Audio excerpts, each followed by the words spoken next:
নৈরাজ্য করে, সন্ত্রাসী কর্মকাণ্ড করে কখনো কি সমাজের ভিতরে শান্তি আনা কি সম্ভব? মোটেও সম্ভব না। আমরা যতটুকু জানি, স্যাক্রিফাইস অর্থাৎ হলো ছাড় দেওয়া, ছেড়ে দেওয়া, এই মন মানসিকতা যখন তৈরি হবে তখন সমাজের ভিতরে, দেশের ভিতরে, মানুষের ভিতরে শান্তি আসবে। একটু লক্ষ্য করে দেখেন না, আমরা হুদাইবিয়ার সন্ধির ইতিহাসটা যদি একটু পর্যালোচনা করি। হুদাইবিয়ার সন্ধি, প্রিয় নবী মুহাম্মদ সাল্লাল্লাহু আলাইহি ওয়াসাল্লাম তিনি সাহাবায়ে কেরামদেরকে নিয়ে মক্কা ওমরা করার উদ্দেশ্যে, মক্কায় কাবা জিয়ারত করার উদ্দেশ্যে মদিনা থেকে সাহাবায়ে কেরামদেরকে নিয়ে রওনা দিলেন। হুদায় নামক একটি জায়গায় প্রিয় নবীজি এবং সাহাবায়ে কেরামদেরকে বাধা প্রদান করা হলো। মক্কার কাফের বেঈমানেরা প্রিয় নবীকে ঢুকতে দিলেন না। রসুল আমার সেখানেই থাকলেন, সেখানে অবস্থান গ্রহণ করলেন। অবস্থান গ্রহণ করার পরে পরবর্তীতে আল্লাহ রসুল হযরত ওসমান রাদিয়াল্লাহু তাআলা আনহুকে মক্কায় পাঠালেন যে আপনি যান, আমাদের পক্ষ থেকে প্রস্তাব দেন, যেহেতু আমাদেরকে বাধা প্রদান করা হয়েছে, আমরা তো এখানে শুধু খানায় কাবা জিয়ারত করার উদ্দেশ্যে এসেছি। এখানে না আমরা কোনো যুদ্ধ বিগ্রহ, না কোনো মারামারি, হানাহানি, দলাদলি, আমরা কোনো কিছু করার জন্য আসিনি। আমরা জাস্ট শুধু খানায় কাবা জিয়ারত করব, এটাই হলো আমাদের মূল উদ্দেশ্য।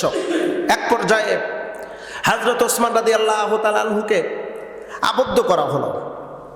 বর্ণনায় আসছে ভিন্ন ভিন্ন রাতে যে হযরত ওসমান রাদিয়াল্লাহু তাআলা আনহুকে জাদু বান প্রজ্ঞান করে তার সেন্সটাকে বিকৃতি করে রাখা হয়েছে। আর এদিকে মুসলিম শিবির অর্থাৎ রসুল যেখানে তাবু গেড়ে সাহাবায়ে কেরামদেরকে নিয়ে অবস্থান করতেছেন যে হযরত ওসমান রাদিয়াল্লাহু তাআলা আনহু হয়তোবা ভালো একটা সুসংবাদ নিয়ে আসবে আর আমরা মক্কায় যাব, এই অপেক্ষায় আছে। এখানে গুরুত্বপূর্ণ একটা তথ্য হলো, প্রিয় নবীজি হযরত ওসমান রাদিয়াল্লাহু তাআলা আনহুকে না পাঠাইয়া অন্য সাহাবীদেরকেও পাঠাইতে পারতেন, কিন্তু রসুল ওসমানকে কেন পাঠালেন? ওসমান রাদিয়াল্লাহু তাআলা আনহুকে এই জন্য পাঠালেন কারণ তিনি হলেন নরম স্বভাবের মানুষ ছিলেন। নরম স্বভাব, কোমল হৃদয়। তিনি জোরে উচ্চ স্বরে কথা বলতেন না, বিনয়ের সাথে কথা বলতেন, নম্র ভদ্র। তাকে যদি কেউ খারাপ ভাষায় কথা বলতো, হযরত ওসমান রাদিয়াল্লাহু তাআলা আনহু তাদের কথার জবাব দিতেন মিষ্টি ভাষায়, নরম ভাষায়। খবর আসলো যে হযরত ওসমান রাদিয়াল্লাহু তাআলা আনহুকে শহীদ করা হয়েছে।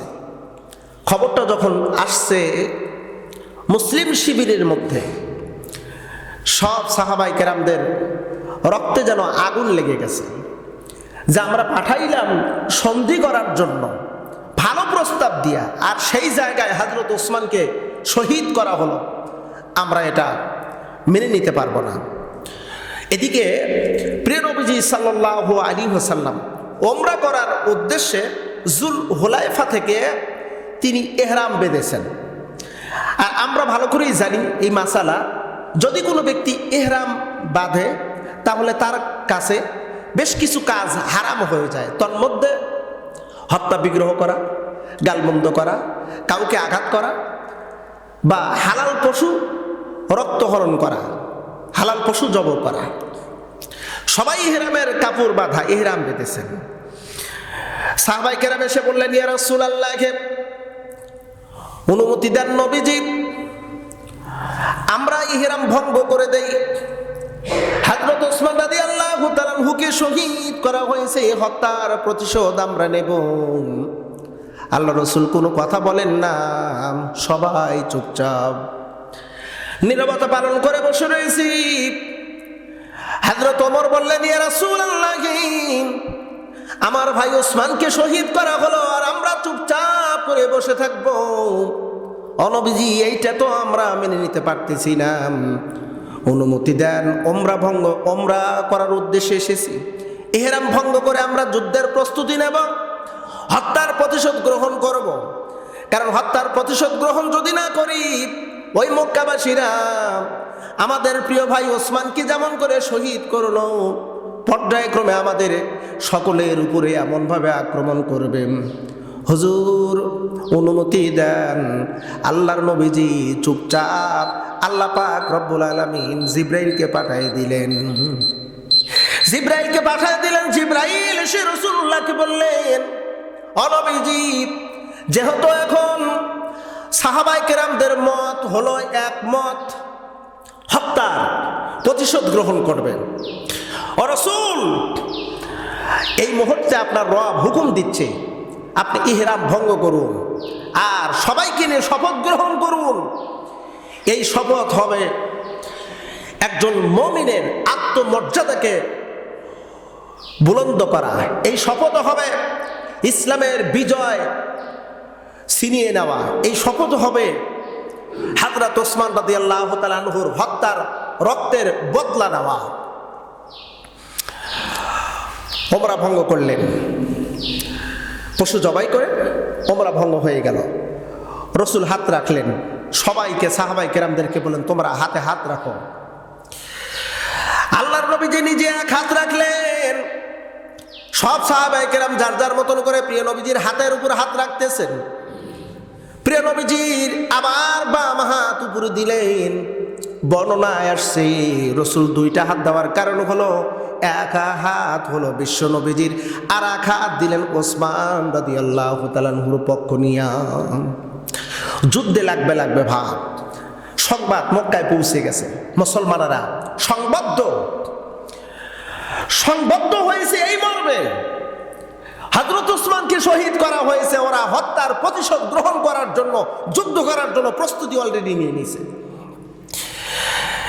মক্কার কাফের বেঈমানদের টনক নড়ে গেল, কারণ ইতিহাস তারা ভোলে নাই। বদরের যুদ্ধে তাদের শোচনীয় পরাজয় ছিল।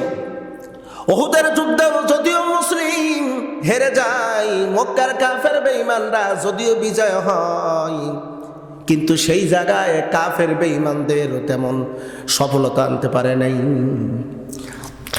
ওরা মনে করলো মুসলিম জাত মদিনার সাহাবায়ে কেরামদের সাথে যুদ্ধ করে আমরা বিজয় আনতে পারবো না, কারণ আমাদের সংখ্যা বেশি হলেও কি হবে, তাদের ভিতরে আছে ইমানি শক্তি। তারা মরতেও দ্বিধা সংকোচ করে না, আবার মারতেও দ্বিধা সংকোচ করে না। মুসলিম যারা, তারা মরতেও ভয় পায় না, আবার কাউকে ন্যায়সঙ্গতভাবে মারতেও ভয় পায় না। এটি কিন্তু মুসলমানের, এটি হলো তার ঈমান। আল্লাহ পাক রব্বুল আলামিন কোরআনুল কারীমের ভিতরে বলেন, ইউকাতিলুনা ফি সাবিলিল্লাহি, তোমরা আল্লাহর পথে সংগ্রাম করো, যুদ্ধ করো, হয় মরো অথবা মারো। তুমি যদি মরতে পারো তাহলে শহীদ, আর যদি মরে জীবিত ফিরে আসো তাহলে তুমি গাজী। অর্থাৎ যদি মরতে পারো আল্লাহ তোমাকে শহীদের মর্যাদা দেবে, আর যদি বেঁচে ফিরে আসতে পারো দুনিয়া তোমাকে কল্যাণ দিবে, আর আখেরাতের বড় ধরনের পুরস্কার আল্লাহ পাক দিবেন। সুবহানাল্লাহ একটু বলবেন না? প্রিয় বন্ধুরা, মক্কার কিছু কূটনৈতিক ব্যক্তি ছিল, ওরা চিন্তা ফিকির করলো না এই মুহূর্তে যুদ্ধ আর করা যাবে না, বরং আমরা একটা আপোষে আসি। রাসূলুল্লাহর সঙ্গে আপোষ করবেন, কারণ আমার নবীজি যদিও যুদ্ধের ময়দানে অংশগ্রহণ করেছেন, কিন্তু সব চাইতে বেশি পছন্দ করেছেন, তার বেশি পছন্দ হলো স্যাক্রিফাইস, সমাধান, সমঝোতা ছিল বিশ্ব নবীজির সবচাইতে বেশি চাওয়া। আর আমাদের ভিতর কি সেই সমঝোতা আছে? আমরা রাসূলুল্লাহর উম্মত, আমাদের ভিতর কিন্তু এই সমঝোতা নাই। আমাদের অন্তরের ভিতরে বক্রতা হলো, আমার যিনি প্রতিপক্ষ সে আমার বড় শত্রু। আমি বলে বন্ধু, প্রতিপক্ষকে বড় শত্রু না মনে করে বরং বন্ধু মনে করো, একটু বন্ধু মনে করে তার সাথে বন্ধু সুলভ আচরণ করো। প্রতিপক্ষকে শত্রু না মনে করি বন্ধু মনে করে বুকে টেনে নাও, দেখবে সেই প্রতিপক্ষ তোমার শত্রু হবে না, পরম বন্ধুতে পরিণত হয়ে যাবে। ঠিক কিনা? যদি প্রতিপক্ষকে যদি বন্ধু মনে করে নেওয়া যায়, দেখবেন এক সময় আপনার আচার আচরণে, আপনার ব্যবহারে মুগ্ধ হয়ে সে আপনার বন্ধুতে পরিণত হয়ে যাবে। আপনি বন্ধু সুলভ আচরণ করলেন, যদি দেখা গেল আপনার সাথে বন্ধুত্ব সুলভ আচরণ করতে সে চায় না, একবার দুইবার তিনবার বারবার আপনি ট্রাই করলেন, চেষ্টা করলেন, আপনার চেষ্টা যদি ব্যর্থ হয়ে যায়, সেই ক্ষেত্রে আপনি কঠোরতা ভূমিকা পালন করতে পারেন। সেই জায়গায় আপনি শক্ত হাতে তাকে দমন করতে পারেন। প্রথম সমঝোতার কথা বলা হয়েছে। আমরা লক্ষ্য করে দেখতেছি গোটা বাংলাদেশের টেকনাফ থেকে তিতুলিয়া, রূপসা থেকে পাতুরিয়ার, কারণ ইসলাম কথা বলে মানুষ জাতিকে নিয়ে, ইসলাম কথা বলে একটা প্রদেশ নিয়ে, একটা দেশকে নিয়ে, একটা জাতিকে নিয়ে। ইসলাম কথা বলে গোটা বিশ্বকে নিয়ে। আমরা কি দেশের বাহিরে নাকি? বলেন তো, আমরা কি দেশের বাহিরে? আমরা কি সমাজের বাহিরে? আমরা লোকালয়ের বাহিরে না।